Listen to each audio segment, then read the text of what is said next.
We're here with a very special guest, Tomás Insua, and you're the coordinator of the Global Catholic Climate Movement, which is a brand new movement, but you've come to the Canadian Bishops' Plenary to speak with the Justice and Peace Commission, a group of bishops here. Now, what did you come all the way here from Argentina, I believe you're originally from? Yeah. What did you come all the way here to say? But I'm living in Boston, so it's not that too far. So, yeah, basically I came to speak about our movement, our climate campaign, that here in Canada, our Canadian partners. So the Global Catholic Climate Movement is a worldwide coalition of Catholic organizations working on the climate change issue, mobilizing on this moral issue, as Pope Francis calls it.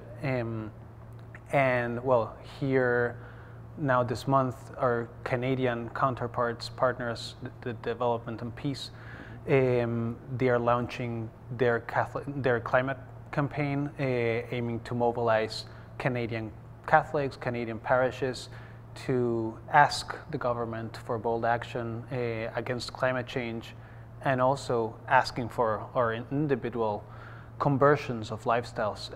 So it's basically to support this, the launch of the campaign here in Canada, and yes, inviting the whole church to engage very actively in this urgent and pressing moral issue that is climate change. Now, the movement that you're a part of hasn't been around that long, I think, less than a year or something, and you've been around since the inception. How do you explain sort of the rapidity, how fast this whole thing has come together, and how fast you're trying to kind of push to raise awareness about climate change?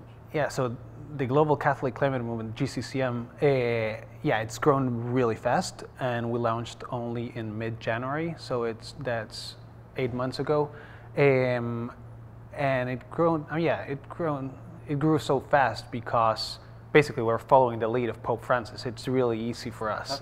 Tough to keep up with him. It's really tough to keep up. But yeah, our motivation was knowing that Pope Francis was preparing this encyclical about ecology, and we're a coalition of members in many different continents, and we wanted to make sure that this encyclical was turned into climate action. You know that the Pope, this is a very special year. 2015 is a very special year for climate change because there's this Paris Climate Summit called... in November, I think it's happening. It's in late November, early December. Okay. It's called the COP21.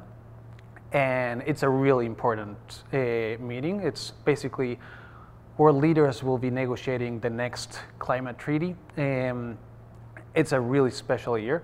And Pope Francis himself explicitly said he wants to, with the encyclical, that he wanted to influence that negotiation. Right.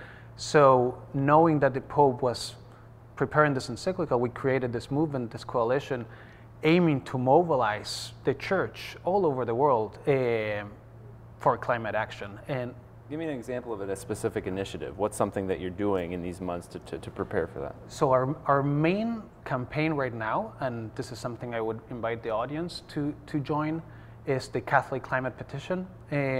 So this is a petition we'll be delivering in the COP21. In this conference, we'll be delivering this petition from Catholics worldwide asking governments for bold action to tackle climate change. And this will be presented in coalition with other faith groups and other secular groups that also have their petitions. But the goal is, to raise a strong voice from the Catholic Church, showing that Catholics really care about climate change, that it's not only the Pope in the Vatican saying nice words about this and asking for bold action, but it's also showing that the church, the grassroots of the church, also care about this issue. So it's really important that we deliver a strong message to our governments that we really care about this issue. You follow this issue so closely, and here we are in Canada. If you look at Canada from you're non-Canadian, obviously. You look from the outside, how would you assess Canada's climate change record? Oh, it's really bad. It's terribly bad. Sadly, very unfortunately. Is it because of what? Government policies, the international agreements, accords that we haven't been... Basically, Canada left the Kyoto Protocol. And what is a shame. And you know that climate change is a tragedy of the commons. So you need everybody to work on this problem, especially the big polluters like Canada. And if you don't have the big guys, the big polluters, do their part tackling climate change, you really undermine the incentives of the rest of the other countries to tackle climate change. So Canada has done a really bad job, unfortunately. It's really sad what has happened. We've lost a lot of time. I mean, you know that climate change is a really pressing issue, and it's a moral issue. You know, climate change is really first hurting our children and grandchildren. They will be asking us what we did this early 21st century to tackle this issue. It will really hit them really hard, and they had nothing to do with this mess. Right. But it's not only a intergenerational issue, intergenerational justice issue, it's also intragenerational. Climate change is already happening. It's already hitting, and especially it's hitting the poorest among us. I mean, you know that climate change, and this is what Pope Francis is doing so wonderfully well, is that he's connecting social justice with climate change. Climate change, I mean, those who suffer the most from extreme weather events, those who suffer the most from droughts, from floods, from food insecurity and so on, are always the poor. People, yeah. Look, for example, Typhoon Haiyan, which not too far ago, in 2013 it hit the Philippines, killing between 6,000, 10,000 people. All of them were poor.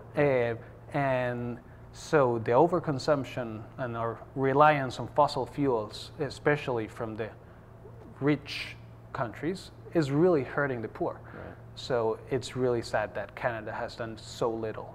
So now it's an opportunity, and I invite Canadian Catholics and Catholics elsewhere to really stand up and put pressure on our governments. So we have this climate petition, which is our tool to show this ask, and it's also the Global Climate March, which will happen the weekend before the COP21. That's in late November. In Paris. People all over the world will be marching in the streets, asking governments to take action in the COP21. So, obviously, we encourage all Canadians to participate in that, and best of luck raising awareness among the Canadian bishops here. And so, thank you for the work that you do. For good luck to the movement, and I guess, would you be able to find more information on the Development and Peace website as well? You probably have your own website. Yeah. So for Canadian Catholics, I would encourage them to just go to the Development and Peace website. And for Catholics elsewhere, you can visit our website. It's catholicclimatemovement.global. Just Google Global Catholic Climate Movement, and there you'll see information about how to get engaged and take action and spread the word, and especially spread the word about the encyclical. That's another big goal we have, is let's make sure that every Catholic reads this encyclical. And studies it. And studies it, and shares the message. Okay. Yeah. Thomas, thank you very much. My really pleasure. Appreciate your time. Thank you very much.